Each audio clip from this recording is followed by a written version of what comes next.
E como em Roma havia uma comunidade muito grande de judeus, e parte da igreja de Roma era composta de judeus que se converteram, era preciso que Paulo, ao se apresentar, quando ele escreve essa carta, ele também esclarecesse alguns pontos relacionados com a sua interação com o judaísmo. E eu creio que uma das coisas que está por detrás aqui do capítulo 5 é o conceito judaico do Shalom, do reino messiânico tão esperado e aguardado pelos judeus. Os profetas do Antigo Testamento tinham falado a respeito desse reino. Isaías fala dele, Ezequiel fala dele. Quase todos os profetas haviam anunciado o dia em que o Messias haveria de vir e que instalaria um reino de paz. E que esse reino teria como centro a nação de Israel, sua capital Jerusalém, governaria o mundo, os judeus estariam por cima e todas as demais nações em paz haveriam de servir o Messias, que se assentaria no seu trono lá em Jerusalém.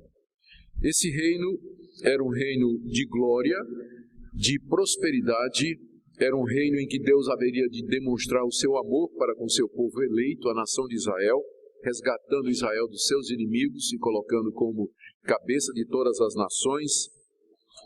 E os judeus achavam que eles eram o povo especial de Deus e aquele povo em particular que dominaria ou que estaria em proeminência durante o reinado do Messias.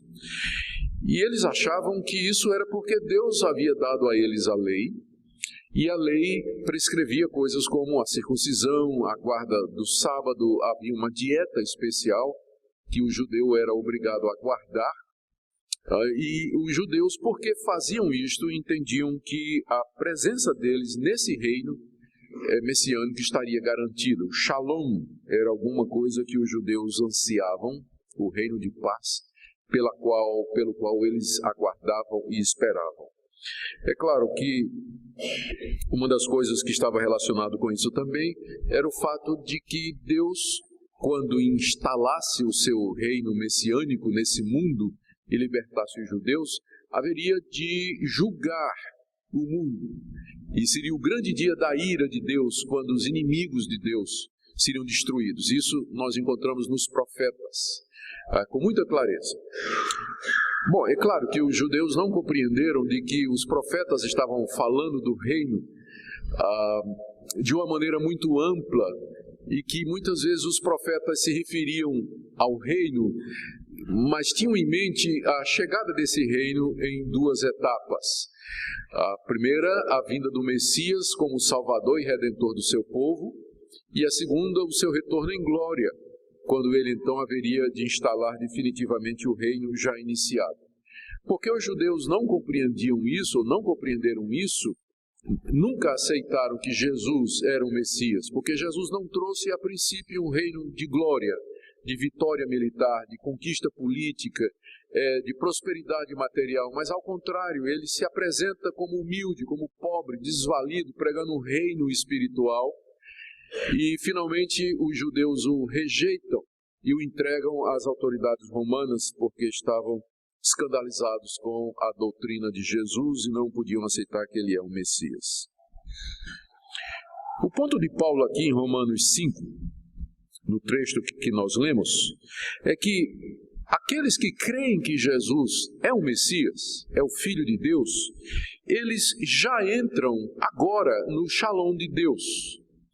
Eles já experimentam no presente os benefícios desse reino, como, por exemplo, a paz, o amor de Deus e o livramento da ira. Então, enquanto que os judeus olhavam para o futuro, esperando um reino messiânico terreno a ser instalado como um evento, Paulo nos diz que no Messias Jesus Cristo, aqui e agora, nós já experimentamos os valores desse reino, embora que não plenamente. Paz, amor e perdão, tudo isso nos é dado agora, pela fé em Jesus Cristo, e não através da lei, e não através dos méritos, e não através da guarda minuciosa do que a lei de Moisés manda, ou de qualquer outro código moral. Mas agora, pela fé em Jesus Cristo, gratuitamente, pela graça de Deus, Os que creem em Jesus como Messias, como aquele que foi enviado por Deus para ser o nosso Redentor, eles já entram no reino de Deus, aqui e agora, porque esse reino já foi inaugurado. Ele é a nossa glória, essa é a nossa glória, e é nisso que nós nos gloriamos. Eu penso que é isso que Paulo está querendo explicar aqui. O texto, ele fala desses três efeitos, ou dessas três características do reino messiânico, aguardada pelos judeus. Primeiro, a paz, está aí no verso 1 e 2. Depois, o amor de Deus, do verso 3 até o verso 8. Depois, o livramento da ira, ou o perdão definitivo dos pecados, de 9 a 11. O ponto de Paulo é que, pela fé em Cristo, nós, agora, aqui no presente, já experimentamos estas coisas.